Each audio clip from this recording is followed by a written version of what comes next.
चलते चलते कट जाए रास्ते, जिंदगी यूं ही चलती रहे।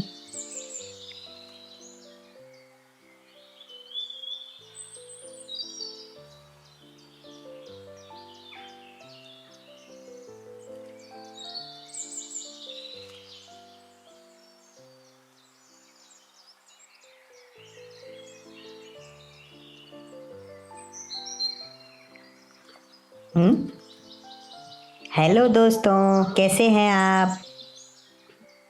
पहले तो ये बताओ कि तुम कौन हो और इस जंगल में क्या कर रहे हो।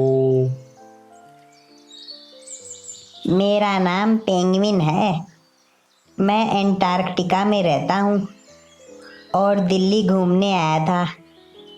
अब वापस घर जा रहा हूँ। हाँ, ये किस तरह का नाम है? मैंने पहले तो कभी नहीं सुना।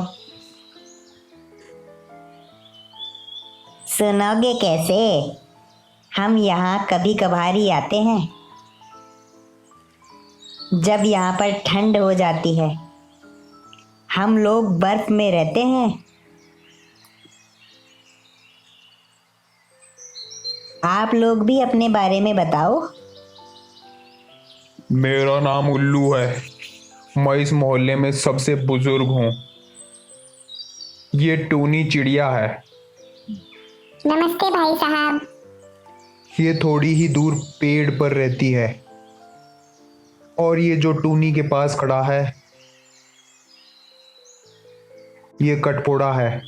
यह पेड़ में छेद करके रहता है। मेरा नाम चील है। और मेरा नाम कबूतर है।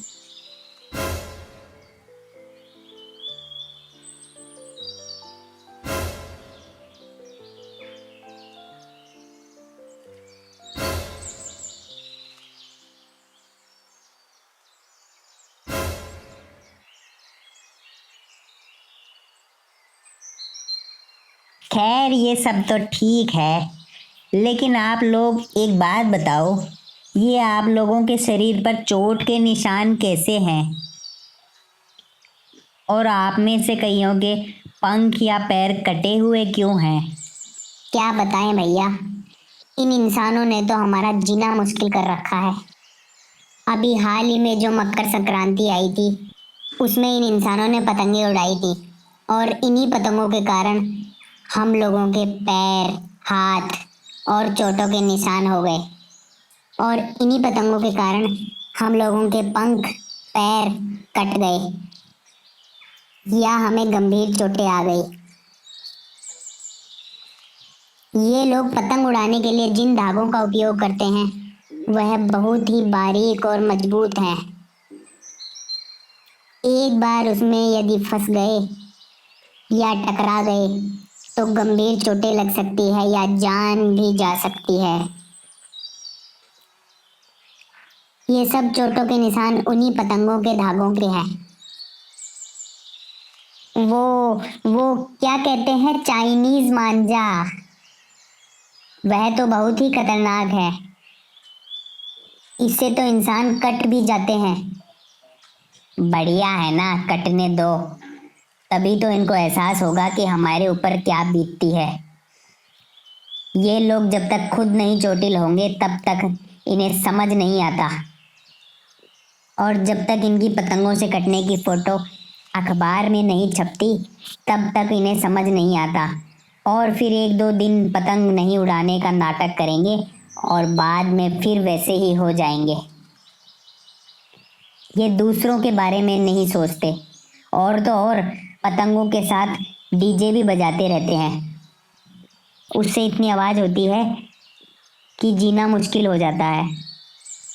हम चीलों की तो कई प्रजातियां इन लोगों ने अपनी बेवकूफ़ी से नष्ट कर दी, वो किडनी खराब करने वाली दवाई खिलाकर। इन लोगों की वजह से हमने अपने कई साथियों को खो दिया। बेचारी मेरी दोस्त सोन चिड़िया का तो सफाया ही हो गया है। और तो और पहले तो ये लोग जंगल में नहीं आते थे, आजकल तो इन लोगों ने जंगल को भी नहीं छोड़ा। ये लोग जंगलों में पेड़ काट कर रहने लग गए हैं और अब इनका कोई भी त्योहार आता है तो जोर जोर से आवाज में डीजे चलाकर पूरे वातावरण को दूषित कर देते हैं। हम न तो सो पाते हैं और न ही चैन से जी पाते हैं। इन लोगों ने तालाबों को भी गंदा कर दिया है। ये लोग तालाबों में इतना दूषित पानी छोड़ते हैं कि उसको पिया भी नहीं जा सकता। एक बात बताओ, आप सभी के शरीर में चोटें लगी हैं, पर उल्लू भैया के क्यों नहीं हैं? वे सही सलामत कैसे हैं? ये सभी लोग दिन में बाहर निकलते हैं और मैं रात में। यही कारण है कि मैं इंसानों से बचा हुआ हूँ और सही सलामत हूँ। यारो, आप सब लोगों की बातें सुनकर ऐसा लग रहा है कि आप लोग तो नर्क में रह रहे हैं। मैं तो सोचता था कि शहर के पास में रहना अच्छा होता है।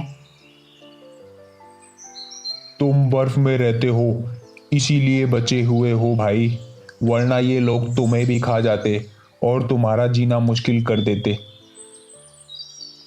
सही कह रहे हो उल्लू भाई, आज तुमने मेरी आंखें खोल दी।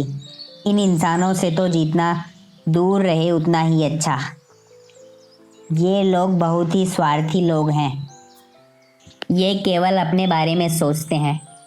अच्छा है हम लोग बर्फ में रहते हैं, कम से कम सुकून से तो हैं। अच्छा दोस्तों, अब मैं चलता हूँ। आप सब की बातें मैं अपने अन्य मित्रों को भी बताऊंगा ताकि वे भी इन इंसानों से दूर रहे। धन्यवाद मित्रों।